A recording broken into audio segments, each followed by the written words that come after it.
Muy buen día tengan todos ustedes. Vamos a trabajar el día de hoy con el asunto del cuarto tema de la introducción a funciones en este nivel número 1 de nuestro programa de ciencia de datos con R.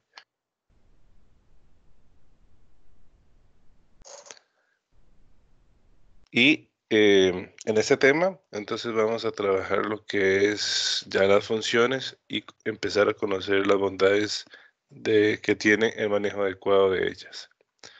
Como introducción, lo que vamos a mencionar es que el tema de las funciones eh, en R requiere una serie de conocimientos que se van a desarrollar a lo largo del programa, entonces es importante ponerle cuidado a ese tema para no tener dudas y poder avanzar en los siguientes niveles. Y bueno, lo primero que vamos a aclarar es que R es en sí mismo un programa funcional, perdón, lo que significa que eh, tiene funciones específicas para realizar diferentes tareas, por ejemplo, hacer una suma, y muchos de ellos están incorporados dentro de los paquetes que ya nosotros instalamos a la hora de descargar R, que vienen por sí mismos dentro del paquete de instalación. Y si no, si tuviéramos que trabajar tareas específicas, vamos a tener que descargar librerías para trabajar con ellas. Por ejemplo, algunos gráficos o trabajos con fechas que vamos a ver más adelante. Cuando se trabaja con R, se pueden llegar a soluciones puntuales utilizando esas funciones que ya traen, por ejemplo, lo que decíamos, la suma, el mínimo, el máximo, el promedio.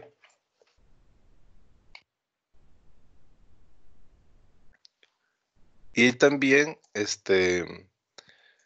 usando funciones como add data frame para convertir una matriz en una tabla de datos, ¿verdad? Entonces, tareas como esas son las que se pueden desarrollar utilizando las funciones que ya trae R. También esas funciones por sí solas van a brindar unas soluciones que son limitadas porque son funciones específicas para tareas ya eh, de- definidas, por lo que si usted quiere potencializar el uso de las funciones, lo importante es trabajar combinaciones de ellas o lo que es lo mismo, anidarlas de forma correcta, y de esta forma usted podrá llegar a solucionar casi que cualquier problema. Para solventar esos problemas, entonces usted lo que va a tener que requerir es una inversión de tiempo para empezar a interiorizar qué hace cada una de las funciones, cómo es que ellas trabajan y cómo yo puedo anidarlas o interrelacionarlas para potencializar todavía la solución de esos problemas. Y eso es un poco lo que vamos a desarrollar a lo largo del curso. En este cuarto tema del nivel 1, vamos a darles eh, una serie de conocimientos que van a ocupar para el futuro del programa y es que ustedes lo pueden desarrollar de una mejor manera. ¿Ok? Entonces, cuando ustedes tienen un manejo adecuado de esas funciones, pueden combinar los distintos procedimientos y podrán casi que resolver cualquier problema eh, que se les presente. Y eso es al final el trabajo de un científico de datos y por el cual es de los más demandados. El conocimiento que tienen, la capacidad que las personas que son científicos de datos tienen para poder solventar problemas es la principal ventaja que tienen en el mercado laboral. Lo que vamos a ver el día de hoy son los tipos de funciones que podemos trabajar en R. Hemos creado algunas definiciones y vamos a ir viendo ejemplos de ellas. Entonces, en estos tipos de funciones, vamos a decir que las funciones simples de R son las que ya están incorporadas dentro del paquete, ¿verdad? Y son utilizadas para realizar tareas específicas para las cuales fueron creadas. Entonces aquí vamos a empezar a desarrollar la programación. Recuerden, Vamos a abrir un documento nuevo, un R Markdown. Le vamos a poner clase funciones. Le decimos que sea HTML. Lo vamos a crear. Vamos a borrar todo el espacio de trabajo para que nos permita empezar a programar. Vamos a guardar el documento.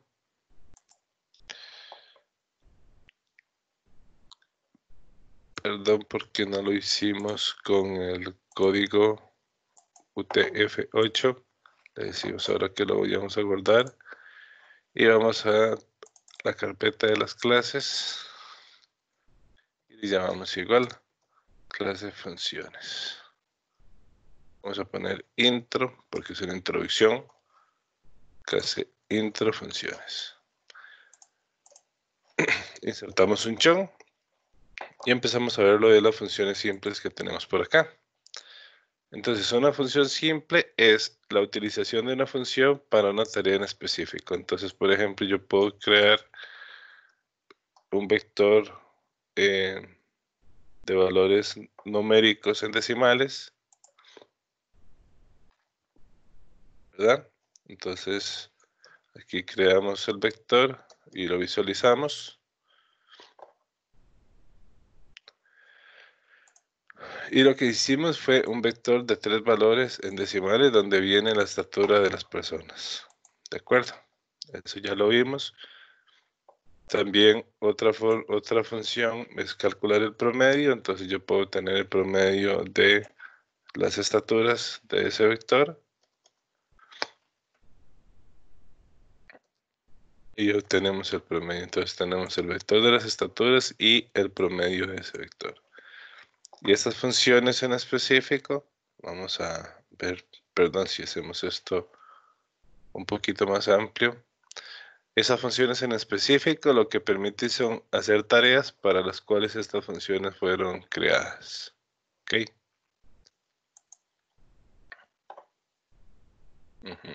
Ahí está.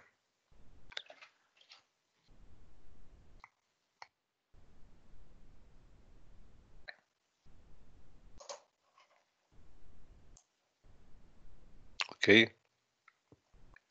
Entonces ven que yo con la función de concatenar creo un vector numérico con decimales que me brinda las estaturas y después puedo obtener el promedio. Y esas son funciones. Aquí podemos ir agregando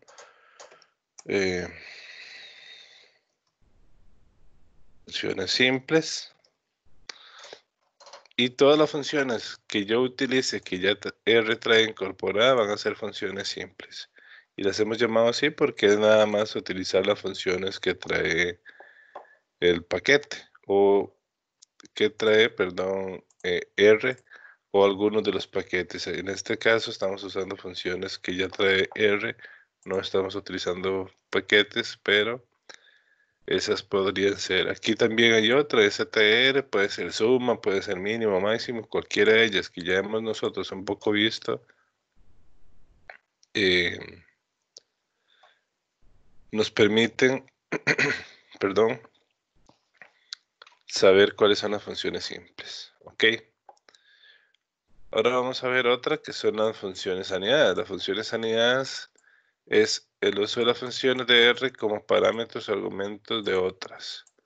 Y son utilizadas para realizar tareas que las funciones simples por sí solas no pueden realizar, ¿verdad? Entonces, por ejemplo, aquí yo voy a crear una tabla de datos.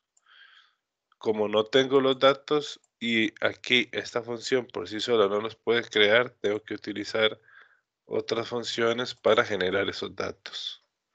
En este caso, la función de concatenar. Entonces, estoy utilizando la función de concatenar como insumo para la función de el data frame. Y lo que hago es que perdón, que le tenemos que pasar la lista de los vectores, pero aquí la estamos creando dentro de la misma función.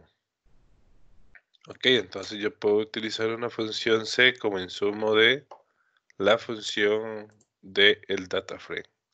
Entonces aquí vamos a decir cuáles son las funciones anidadas.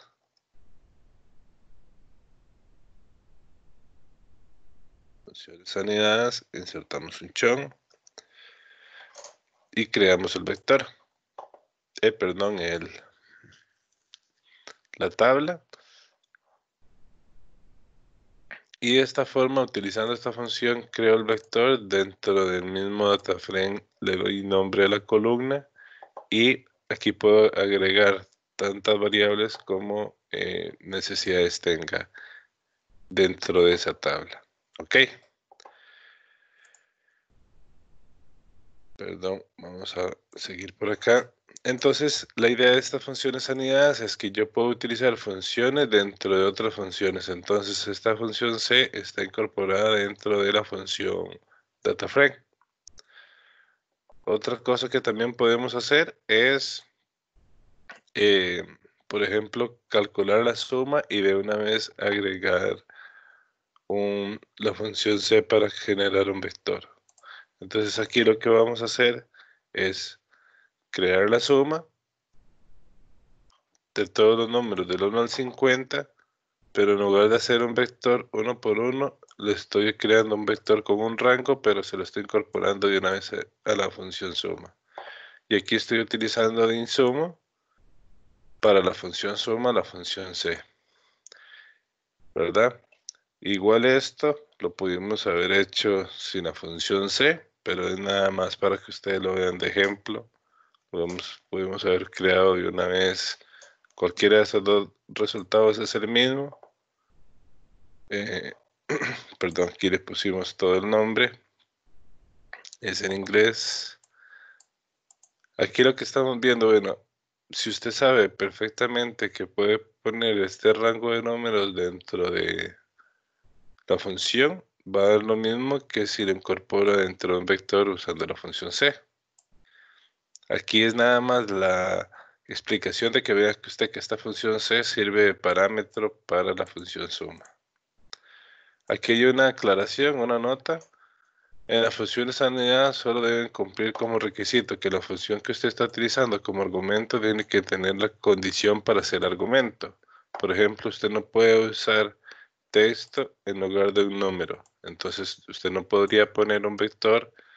Aquí lo copiamos para que podamos aquí generarlo, pero usted no podría poner dentro de la función suma que ocupa números un vector de texto. Creo que aquí hay que hacer una corrección. Si lo que yo estoy incorporando en las comillas, ¿no? Por ejemplo, veamos aquí, si yo copio algo de una página web y las comillas no se me pone el texto en color verde, es porque las comillas tengo que cambiarlas. Entonces aquí vamos a cambiar las comillas. Y ya con esto ya tengo incorporado el vector de texto dentro de la función suma, pero si yo corro esto, lo que me va a decir es que es inválido porque el argumento que le estoy pasando es del tipo carácter. No va a poder llegar a ser una suma. Si esto se hiciera en Excel, si yo hiciera algo de esto en Excel, simplemente me va a dar un resultado de 0, porque en Excel, vamos a ver si lo replicamos acá para que tengamos la referencia. Pero en Excel, por ejemplo, si yo tengo aquí 1, 2 y la letra A, y yo le paso la suma a Excel,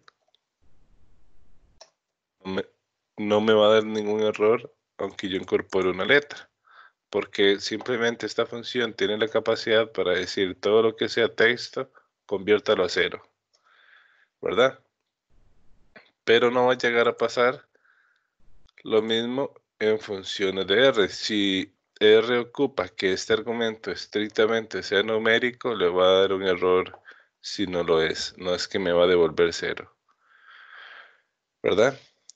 Entonces, lo que tenemos que conocer es cómo funcionan cada uno de los argumentos o de las partes que incorporan las funciones para saber si ese argumento tengo que incorporarlo de forma manual o lo puedo automatizar usando algún tipo de función que ya trae incorporada. Ok, entonces esa es una nota aclaratoria en caso de las funciones anidadas.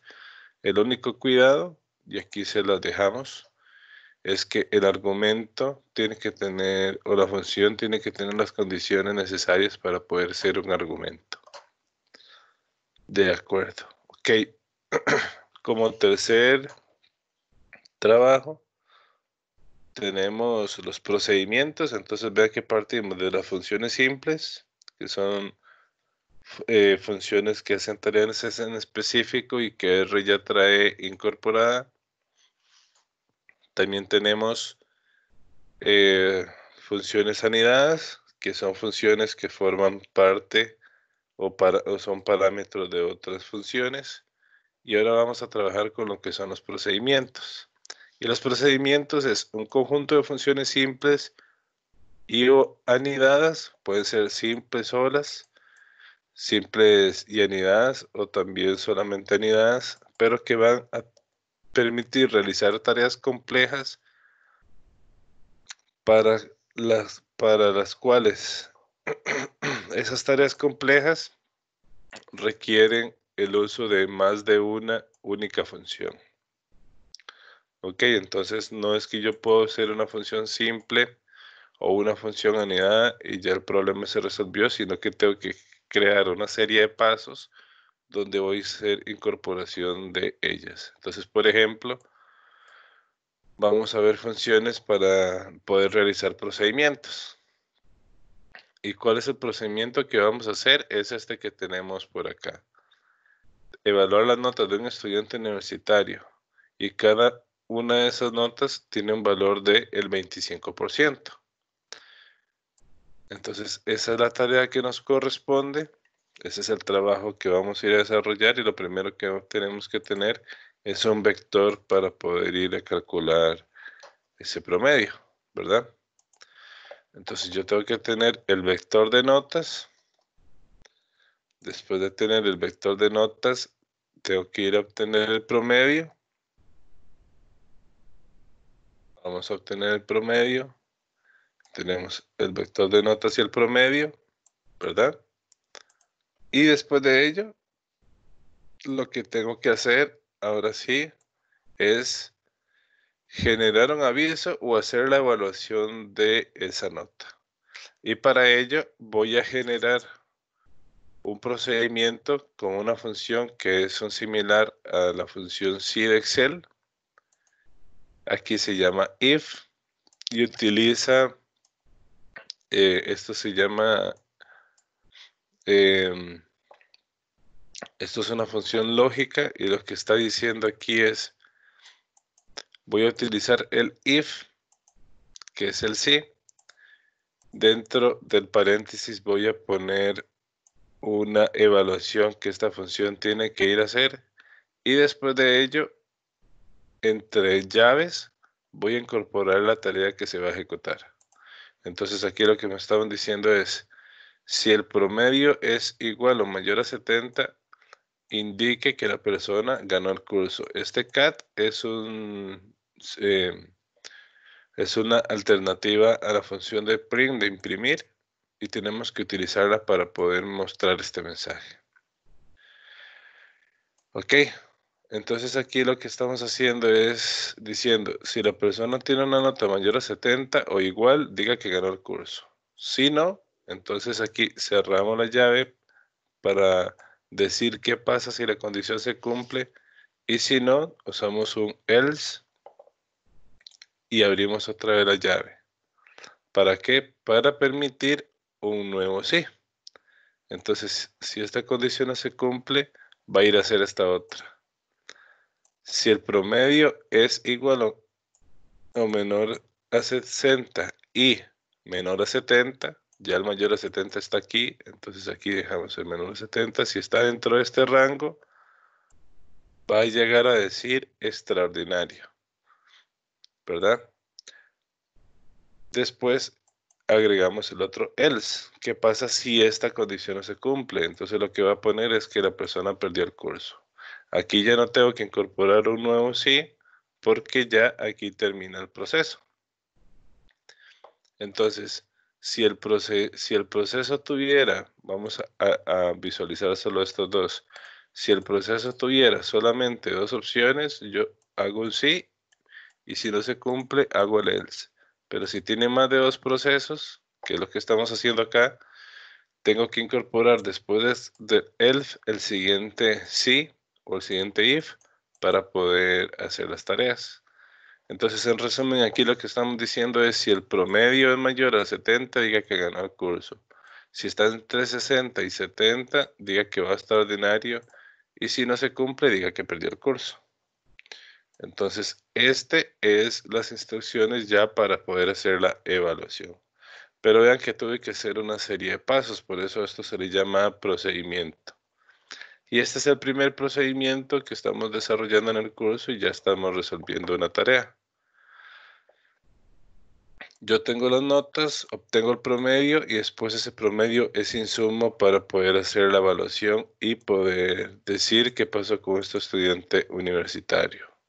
Corro el proceso y voy a decir que con estas notas se tiene este promedio y como supera el 70, la persona llegó y ganó el curso.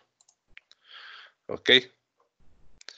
Entonces, esa forma de resolver un procedimiento, que yo tengo que hacerlo por varios pasos para al final hacer un poco la tarea que se nos está proponiendo. Otra forma de poder hacer lo mismo es usando la función sí, pero en lugar de hacerlo nada más que ganó, va extraordinario o perdió el curso, le podemos agregar un poco más de texto. Este cat sirve para imprimir el resultado, pero también para poderle agregar opciones, eh, por ejemplo, entre texto y numérico. Entonces aquí lo que vamos a hacer es que vamos a ampliar un poco el texto y al final le vamos a agregar cuál fue el promedio que obtuvo. Entonces vamos a correr este procedimiento y aquí le vamos a poner, es el mismo procedimiento, nada más que ampliamos un poco las opciones. Aquí voy a darle un enter para que nos quede más claro. Y aquí lo que estamos diciendo entonces ahora es que vamos a ir a hacer la misma evaluación, nada más que aquí va a poner en el mensaje más información. Ganó el curso con un promedio de tanto, ¿verdad? Entonces, esa es la forma de cómo se hacen los procedimientos, ¿verdad? Yo tengo que hacer una serie de pasos para poder obtener el resultado, porque esta función por sí sola no me hace la tarea. Si yo hubiera, perdón, si yo hubiera anidado esta función dentro de esta otra, tampoco me hace la tarea y yo tengo que generar un procedimiento completo paso por paso para poder resolverla. Y la mejor forma de hacerlo por claridad es dividiendo el proceso en varios pasos. Por eso, primero tenemos que tener registradas las notas, segundo tener el promedio y después evaluar ese promedio. ¿Ok? La siguiente opción, la cuarta opción para trabajar después de funciones simples, sanidades y procedimientos, son los ciclos de trabajo. Estos ciclos de trabajo, o también llamados estructuras de control, se utilizan para realizar procedimientos repetitivos donde se debe hacer n cantidad de veces la misma tarea. Por eso se llaman ciclos de trabajo. Una misma tarea la voy a repetir n cantidad de veces. Y vamos a ver algunos ejemplos. Uno de los que traemos aquí, hemos puesto, perdón, 3 ejemplos. Vamos a ver un ejemplo simple y uno simple que vamos a hacer es, vamos a obtener la raíz cuadrada de un vector de datos y sus resultados los vamos a poner a 2 dígitos. Entonces, para crear un ciclo, o este ciclo, vamos a utilizar la función for. Hay varios, pero aquí vamos a utilizar la función for. Vamos a ponerle un indicativo para saber cómo le vamos a llamar a cada elemento que vamos a evaluar y después cuáles son los elementos que vamos a trabajar. Entonces aquí lo que estamos diciendo es, en resumen, para cada valor de x que está incorporado en este vector, va a ir a hacer esta tarea. Entonces va a ir a imprimir, va a ir a redondear el resultado y aquí va a traer la raíz cuadrada. ¿Ok? Y este redondeo de esta raíz cuadrada lo va a hacer a 2 dígitos. Entonces ven que aquí estoy utilizando 3 funciones y dentro de esas 3 funciones la raíz cuadrada es insumo de la función de redondeo. Y todo el resultado de redondeo lo voy a utilizar para visualizarlo. ¿Ok? Entonces esto es una tarea simple que estamos haciendo con un procedimiento, con un ciclo de trabajo. Aquí tal vez nos faltó poner que este es el procedimiento. ¿Ok? Que ese es el procedimiento. Y en estos ciclos de trabajo, entonces vamos a copiar esto. Y vean que lo que tenemos que hacer es la misma tarea 5 veces. Entonces lo que hago yo es crear un ciclo y la tarea se me va a replicar 5 veces. ¿Por qué 5 veces? Porque primero va a ir a evaluar el 1 y la raíz cuadrada de 1 es 1, redondeada a 2 dígitos queda como 1. Después la raíz cuadrada de 2 es 1,41 redondeado a 2 dígitos. La raíz cuadrada de 3, 1,73 redondeado a 2 dígitos. La raíz cuadrada de 4 es 2 y la raíz cuadrada de 5. Ok, esta es la función para la raíz cuadrada, SQRT. Ahora lo que vamos a hacer es, vamos a ir a hacer lo mismo, pero ahora vamos a utilizar un poco más de texto. Entonces, en lugar de usar imprimir, vamos a usar cat para poder anidar esto. Entonces, aquí al final lo que vamos a poder crear es la respuesta sobre cuál variable estamos utilizando. Vamos a decir cuál es el resultado que está aquí redondeado. Y al final le vamos a agregar un operador que es el salto de línea. ¿Qué hace este operador? Lo que hace es imprimir los resultados línea por línea. Si esto no lo utilizamos, esto lo va a poner aquí continuo como un solo texto. Ahorita vamos a ver el ejemplo de cómo se mostraría, pero para mostrarlo separado lo tenemos que hacer así. Entonces, lo que podemos hacer para mejorar esa respuesta es incorporar más texto y hacer el salto de línea. Entonces, cuando lo corremos, vean que aquí estamos diciendo ya que la raíz cuadrada de 1 es 1, la de 2 es esta, la de 3 es tal, etc. ¿Por qué? Porque está utilizando de insumo cada uno de estos valores. Entonces, lo que estoy diciendo, para cada x que está en este vector, haga esta tarea. Entonces, se va uno por uno. ¿Qué pasa si yo aquí le cambio el vector y ahora le voy a poner que lo haga para 12? Entonces se va a ir a hacer esa tarea 12 veces. Y esa es la ventaja de utilizar una tarea estructurada en un ciclo. Entonces aquí vemos la raíz cuadrada de 4 es 2, la raíz cuadrada de 9 es 3. Y los otros resultados. Ok, entonces ahí vemos todas esas funciones y la ventaja de utilizar el ciclo de trabajo. ¿Qué pasa si yo no utilizaba este argumento? Entonces vean que aquí en lugar de ponérmelo, voy a eliminarlo. En lugar de ponerlo línea por línea, el salto de línea, lo que va a hacer es que va a pegar todo como un texto continuo, entonces no se va a visualizar de forma correcta. Ven que aquí después de cada respuesta de una vez pega la siguiente. Para evitar eso, entonces utilizamos el salto de línea con ese operador y ya lo podemos visualizar de forma separada cada una de las respuestas. ¿Ok? ¿Qué pasa si yo no utilizo el ciclo de trabajo for? Entonces, que esto tendría que haberlo hecho línea por línea, ¿verdad?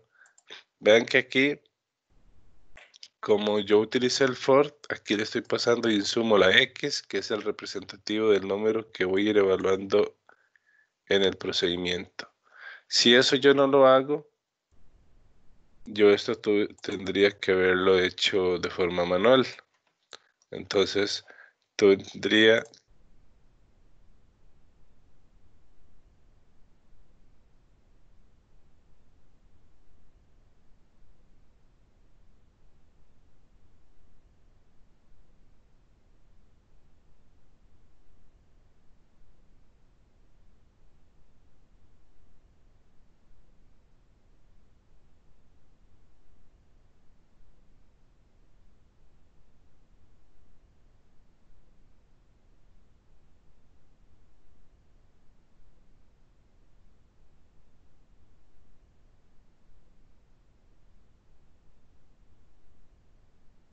corre el proceso, ahí se va generando para los 120 ejercicios que estamos pidiendo y lo único que yo cambio es el parámetro de hasta dónde quiero que llegue. Igual, ¿qué pasa si no lo hago así? Y tendría que copiar 120 líneas de estas. Entonces, igual, si lo quiero hacer hasta 1000, serían 1000 líneas una por una, donde tendría que ir a cambiar todos estos parámetros. Para no hacerlo, para no trabajarlo, simplemente creo un ciclo de trabajo y le digo que me lo replique la cantidad de veces que yo desee. En este caso lo estamos haciendo con 10. Y esa es la idea que hay detrás de los ciclos de trabajo. Si es la misma tarea, crear una forma de programación de que repita la cantidad de veces que yo lo voy a llegar a requerir. Ok, entonces esa es la forma de cómo sería. Eso sería un caso simple. Ahora vamos a ver un caso de un ciclo de trabajo intermedio. Ese ciclo de trabajo intermedio lo que va a llegar a ser es una tarea un poco más compleja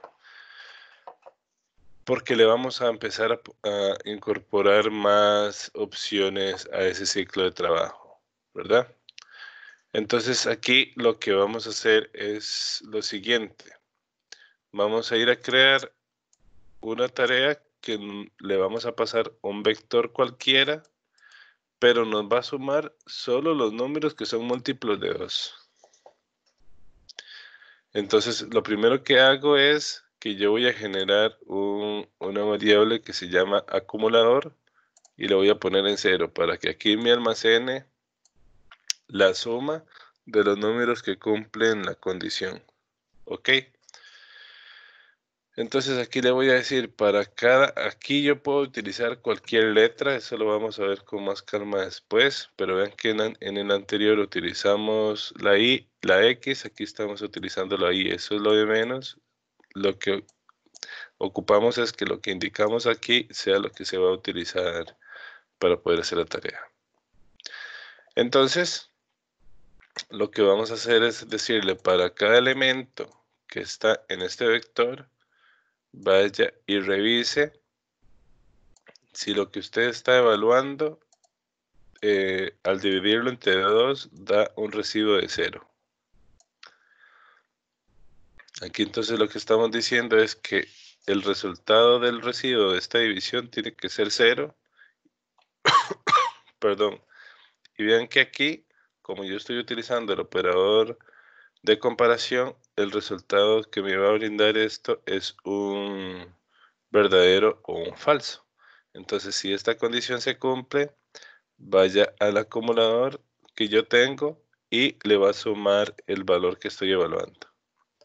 Entonces lo que estamos diciendo aquí es, podemos ir a hacer la comparación elemento por elemento. Entonces, si i es igual a 1, entonces si yo agarro i el 1 y lo divido entre 2, el resultado o el residuo no es 0, entonces esto es falso. Como es falso, esta tarea no la va a realizar. Vean que aquí simplemente en este sí, ya estoy diciéndole que si se cumple solo haga esta tarea y si no, no haga nada. Por eso aquí no tenemos el else. Si el resultado es 2, el residuo va a ser 0, entonces este sí lo va a sumar. Entonces el 2 va a ser el primero que va a llegar a sumar. Si estoy evaluando el 3, el resultado de esto no es 0, entonces es un falso, entonces esta tarea no la voy a ir a hacer, el 3 no lo toma en cuenta. El otro que tomo en cuenta es el 4, entonces al que yo traía aquí era 0, cuando evalué el 2 le sumo el 2, ahora tengo en el acumulado el 2. Y cuando evalúo el 4, al acumulado de 2 que tenía, le fui y le sumé el nuevo 4. Entonces, por eso aquí el resultado que me va a dar de evaluar 5 datos va a ser 6, porque los únicos que cumplen esta condición es el 2 y el 4. ¿Ok? Igual, cuando yo estoy haciendo un trabajo más complejo, más amplio, cuando yo hago un trabajo más complejo, más amplio, me va a permitir hacer más tareas. Igual yo esto lo puedo evaluar, por ejemplo, 500, que me lo haga para 500, y lo que me va a decir es cuánto va a ser, es que me lo haga ahora para 5000.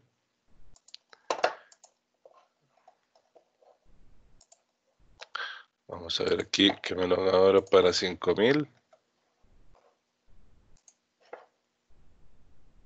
Vamos a ver, perdón, ¿qué tenemos por acá? Ok, que me lo haga ahora para 5000, etcétera, etcétera. Perdón, para el número que ustedes quieran. Y la tarea se va a llegar a cumplir. Ok. Entonces, perdón, al final lo que estamos diciendo esto es que sume todos los números pares. Otra forma de verlo. Todos los múltiplos de 2, todos los números pares.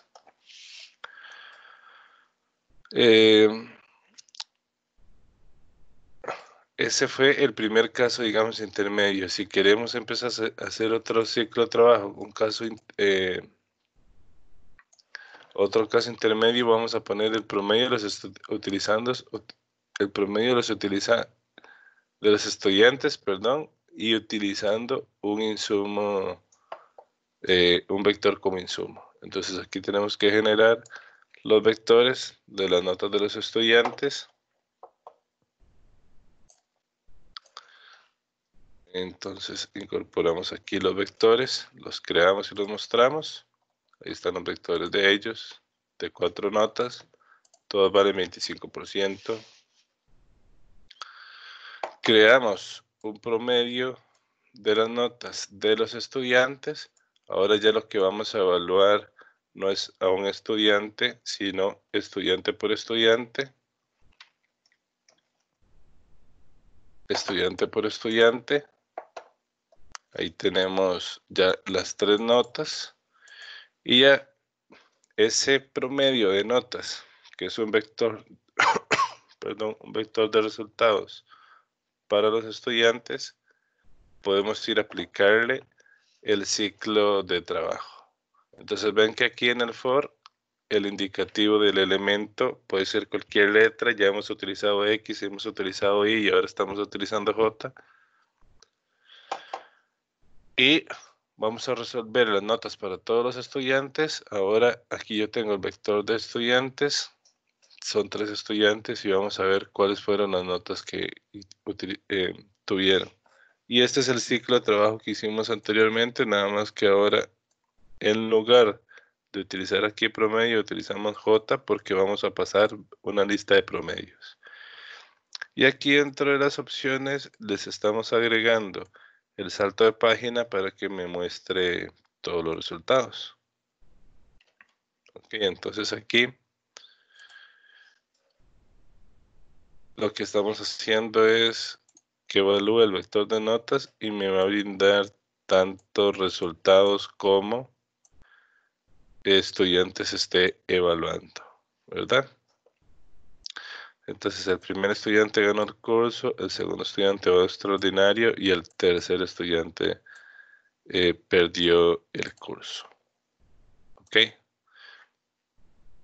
Entonces ven que este es otro segundo caso que ya es más complejo porque tengo una lista de notas de estudiantes, creo un vector de promedios de esas notas y después evalúo todos los promedios en conjunto y voy a tener los resultados aquí generados. Esa es la forma correcta de cómo hacerlo. Ok. Y lo último, recuerden que estamos trabajando en las estructuras de ciclo y en este estamos viendo, en este cuarto paso, estamos viendo casos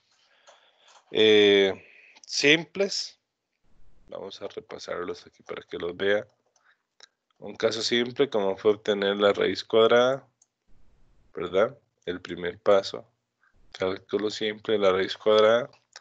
Después vimos un caso con un ciclo de trabajo intermedio que fue los múltiplos del 2. Otro caso intermedio, el promedio de los estudiantes que acabamos de ver. Y lo que nos queda es también que ustedes puedan ver que pueden hacer casos tan complejos como ustedes se pueden imaginar con los ciclos de trabajo.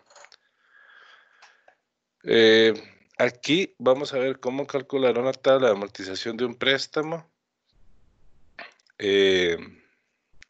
utilizando estos ciclos de trabajo. Aquí hacemos una aclaración. Este caso es a modo de ejemplo porque en el segundo nivel vamos a desarrollar este y muchos otros casos más con más calma. Ok, entonces lo primero es, vamos a indicar una serie de parámetros para poder trabajar el ciclo de trabajo complejo. Entonces, ¿cuáles son esos parámetros? Bueno, aquí yo voy a tener un monto que se va a prestar, que en este caso va a ser 10.000, una cantidad de años a los cuales se va a solicitar ese préstamo, que va a ser un año, una tasa de interés anual, y después J va a ser la fracción mensual de los intereses. Entonces voy a agarrar el interés y lo divido entre 12. Y K va a ser la cantidad de meses, que tendría que agarrar la cantidad de años y multiplicarlos por 12.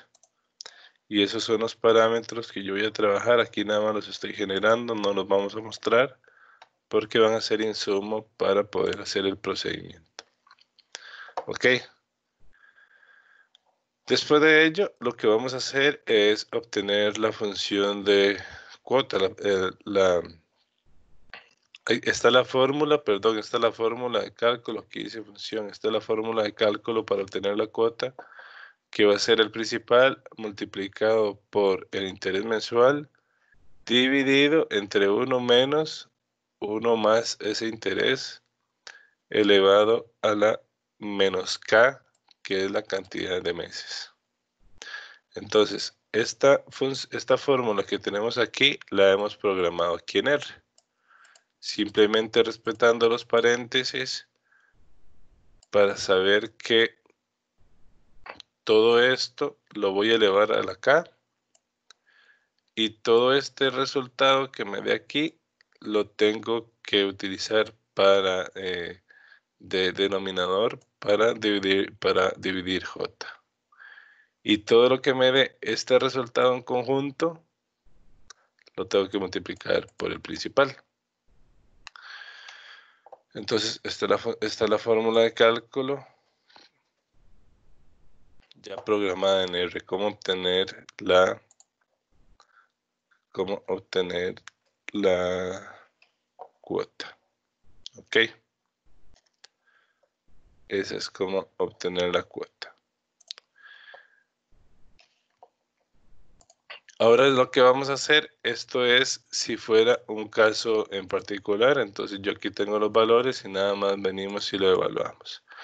Pero si yo lo que quiero es generar una tabla de amortización, tengo que crear vectores para almacenar los valores que voy a trabajar en el ciclo.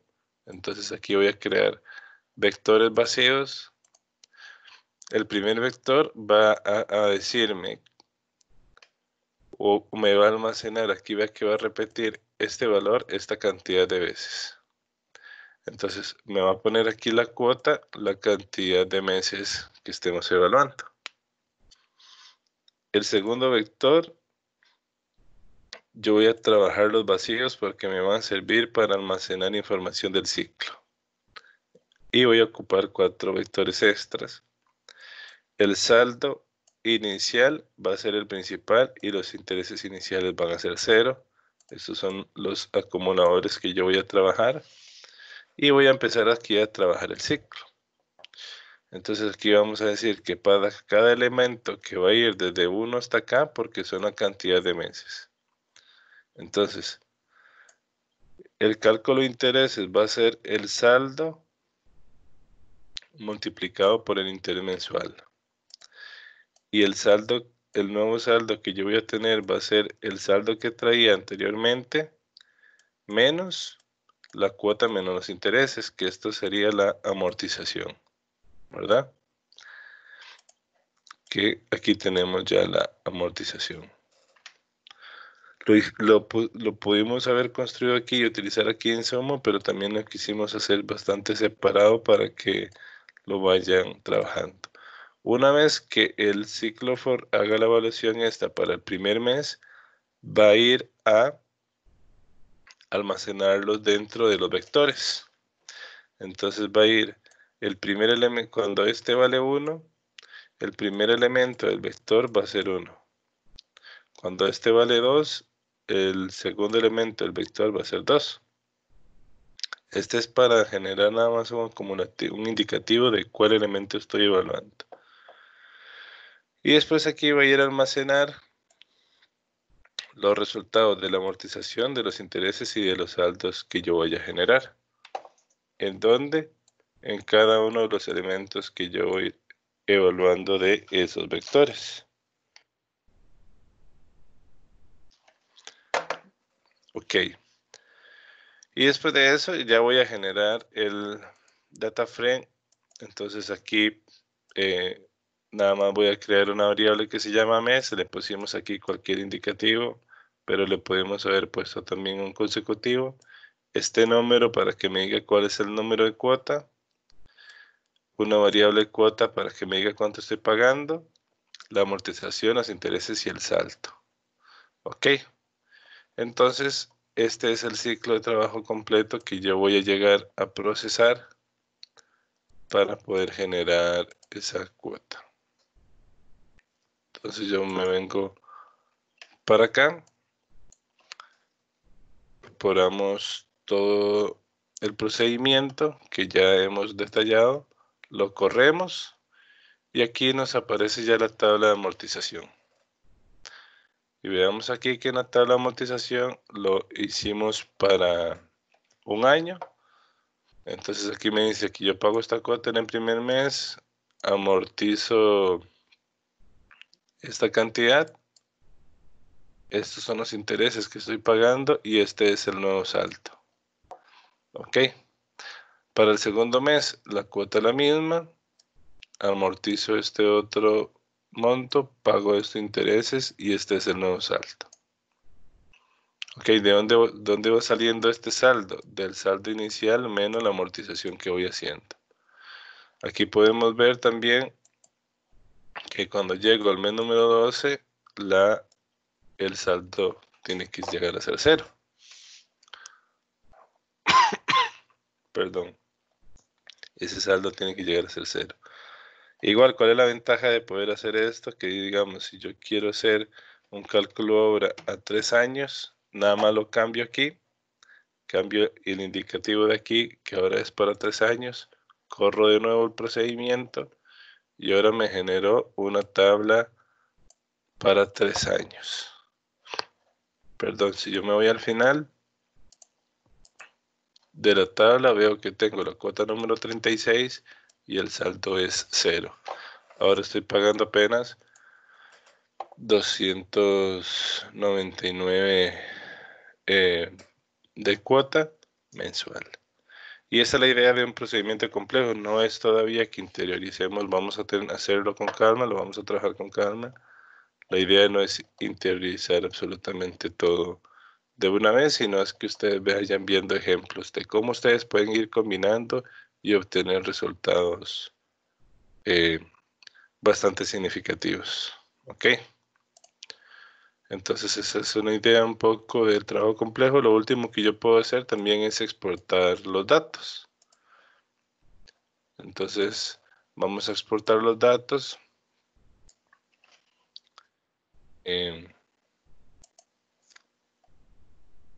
Aquí yo tengo, aquí yo generé un data frame, pero sin crearlo como variable. Si yo quiero exportar los datos, aquí le podemos poner exportar los datos. Si yo quiero exportar los datos, tengo que crear una variable. Para almacenar la tabla, esto lo mismo. Y después utilizar esa variable para generar el archivo. Y aquí lo que voy a generar es un CSV. Entonces yo le doy aquí correr, que agarre la tabla y me la saque en un Excel. Y aquí en clases ya voy a tener el CSV que me generó, que es la tabla de amortización. Nada más venimos al Excel, datos, texto en columnas, buscamos cuál es el separador que está utilizando, que es el de la coma, lo separamos. Aquí, si yo tengo de separador las comas para los decimales, nada más seleccionamos todo esto y hacemos el reemplazo de punto por coma y ya tenemos la tabla lista. Ok, tenemos la tabla lista. Esa primera columna que eliminamos es el nombre de la fila, ¿verdad? Como yo aquí no tenemos nombre de la fila, la tabla nos genera un consecutivo numérico y ya tenemos lista la tabla de amortización exportada en Excel para poderla trabajar. Ok, entonces ven que todo lo que hemos podido hacer es trabajar y combinar todo lo que hemos podido realizar en este primer curso. Entonces en este procedimiento combinamos funciones, combinamos la creación de data frame, los ciclos de trabajo que vimos arriba, la creación de fórmulas propias, que eso lo vamos a ir repasando un poco más adelante, y la exportación de datos. Y resolvimos una tarea, ¿verdad? Entonces, eso es un poco lo que podemos llegar a hacer, lo que podemos llegar a trabajar, y nos queda nada más que empezar a interiorizar esto. Recordemos lo que hemos visto hasta ahora: funciones simples, anidadas, procedimientos y ciclos de trabajo o estructuras de control. Esta es la primera parte de este tema. Vamos a hacer un corte aquí para venir a ver las funciones personalizadas, que es un tema que nos va a ser muy útil en el curso y lo queremos separar para explicarlo un poco con más calma. Entonces, de momento, hasta aquí quedaríamos y continuamos. Recuerde que cualquier duda, cualquier consulta, estamos para servirle. Muchísimas gracias y seguimos conversando.